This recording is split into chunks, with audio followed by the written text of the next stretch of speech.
Hello, my fellow communicators, and welcome to Stories Lived, Stories Told, a podcast centered around the communication theory Coordinated Management of Meaning.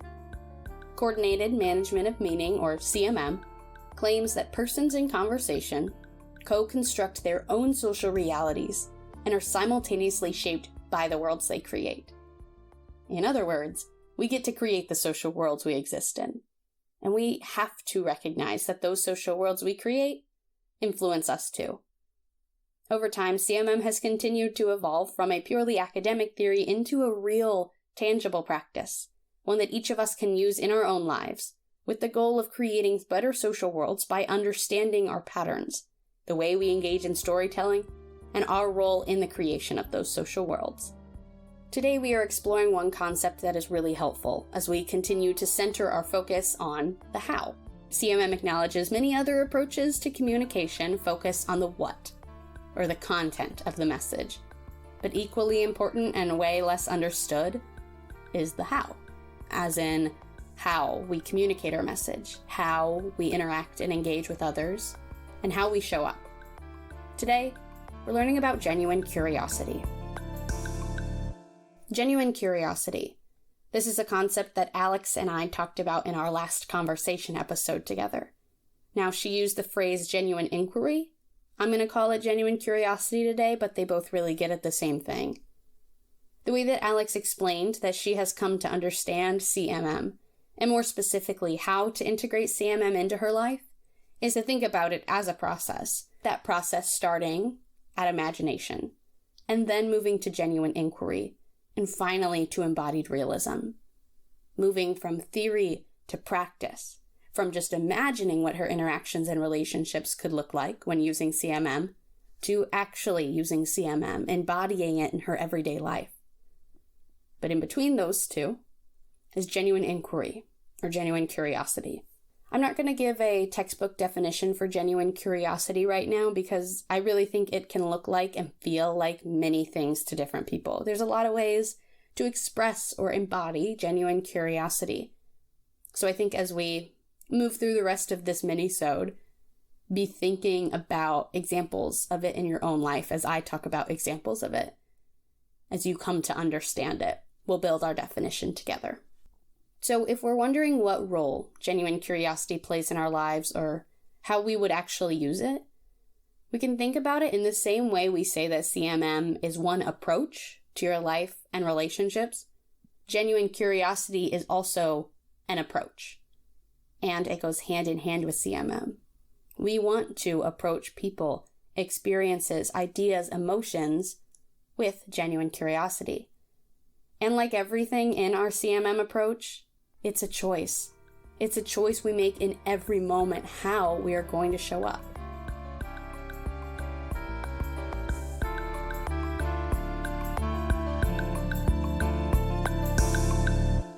Specifically, the way that I understand it is that the choice is between showing up in a critical, judging, and closed-minded way, or showing up in a non-judging and open-minded way.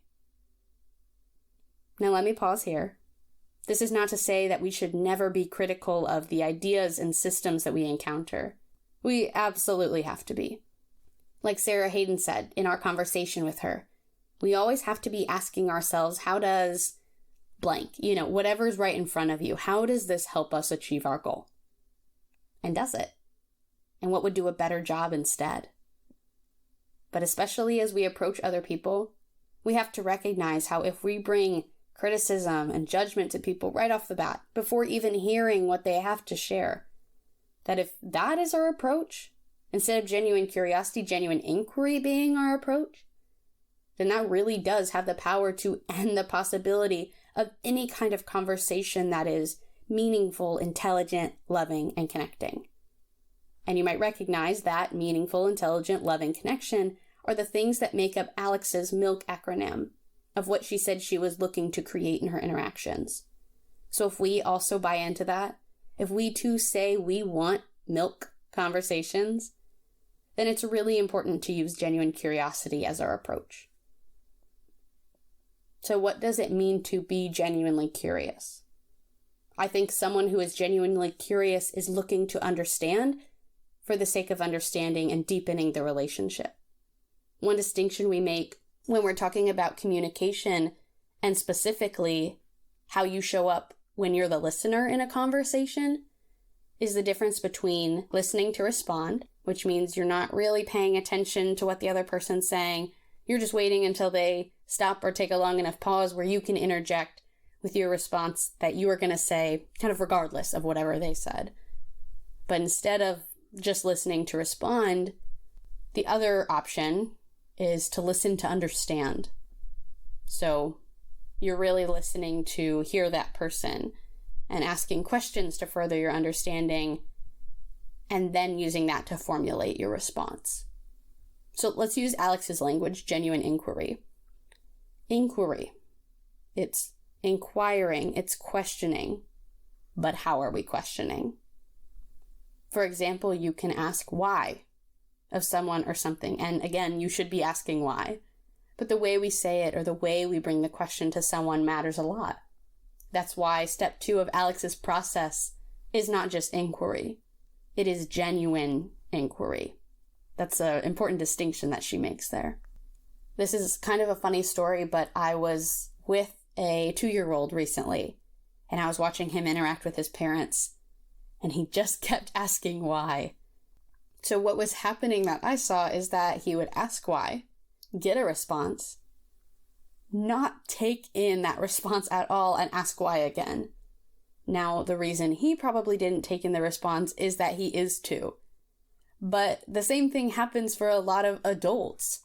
But our reason for, continuing to ask why and not taking in the response is not because we can't understand, but because we kind of opt out or we choose not to listen in that way. Like, think about a time when you expressed an opinion on something and someone questioned you on it. If that person is engaging with you from a place of genuine inquiry, I really think you can tell. You know it. You feel safe to share, feel respect, trust, openness from the other person. But if someone is not approaching you with genuine curiosity, I think you can also tell that. And I'm not quite sure what to call the opposite of genuine curiosity. So maybe think about that for yourself. What is the opposite to you? As I'm thinking just now, maybe the opposite of something like genuine inquiry is a hostile inquiry. Or the opposite of genuine curiosity is an artificial curiosity. Or even, no curiosity whatsoever, and it's just pure disinterest is the opposite. Whatever words you would use when someone comes at you like that, I personally shut down. I don't feel safe to share. I retreat. I'm immediately feeling like I have to be on the defensive. And again, that's a pattern that shuts down any kind of productive or milk conversations. It doesn't welcome vulnerability and authenticity. Whereas a genuine curiosity approach does invite those things and actively creates a space for them.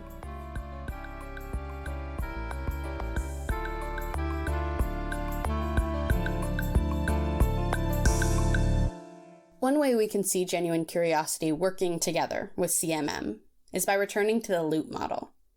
If you aren't familiar with this model, feel free to go back to that mini-sode and get a refresher. So the LUUUUTT model is about these different stories, both told and untold, coexisting in our social worlds. And if we go back to the main claim of CMM, that persons in conversation co-construct their own social realities and are influenced by those social realities they create, even though some of the stories are untold or unheard, they're still part of the construction of our social world, and even more important, they still influence us. If you've listened to any of my conversation episodes, then you know that one question I like to ask at the end of a conversation is, what stories do you want to hear more of? And what I'm trying to get at with this is that we have to acknowledge that not everyone's stories have been valued the same historically or culturally. Think about our history books. One phrase that I've encountered when I've studied history is that history is written by the victors. And I think that has a lot of truth to it. Because history isn't objective, right? Like everything, it's just a collection of people's stories, and they all look different. So if we only listen to one version, then we really miss out on a more robust understanding of the story. And the other layer is that different people's stories have been prioritized differently, yes, but also different types of stories. So even within ourselves, we give a lot of attention to stories of success and power and wealth and happiness, and usually not a lot of attention to stories of sorrow or vulnerability or failure, right? Those are the ones that are hard to look directly at or hard to swallow, especially if you're sharing about your own sorrow or vulnerability or failure. But we need those stories too. So if we can be asking ourselves, what stories do we want to hear more of? And then if we can take action based off of that, if we can be thinking about the LUUUUTT model and dig for those other stories, that is what it looks like for us to bring genuine inquiry and curiosity to our social worlds. And what this really is us moving towards a better social world, which is always the goal. Okay, as we wrap things up today, we want to end with thinking about what our next turn is. Where do you go from here? What do we do with this new knowledge? How do we let it impact us? So today's next turn is to think about how you would define genuine curiosity. What examples do you have in your own life? Either as someone who used the approach of genuine curiosity, or when someone approached you with genuine curiosity. What did it look like? What did it feel like? Like Alex said, the process, and it is a process, is imagination, genuine inquiry, and then embodiment. So don't feel pressure to skip straight to the embodiment. Start with imagining what your life and relationships and social worlds could look like if you did embody genuine curiosity. Think about the patterns you're in, and imagine how those could be transformed by using genuine inquiry. It is a lot to reimagine your whole social world, but lean into it, and take it a little bit at a time, and remember you're not alone on this journey. Thank you for showing up today. Thank you for being open and curious about something new, and thank you for being genuine. Well, my fellow communicators, that is all for today. We'll talk again next week for another mini-sode, so I'll see you then.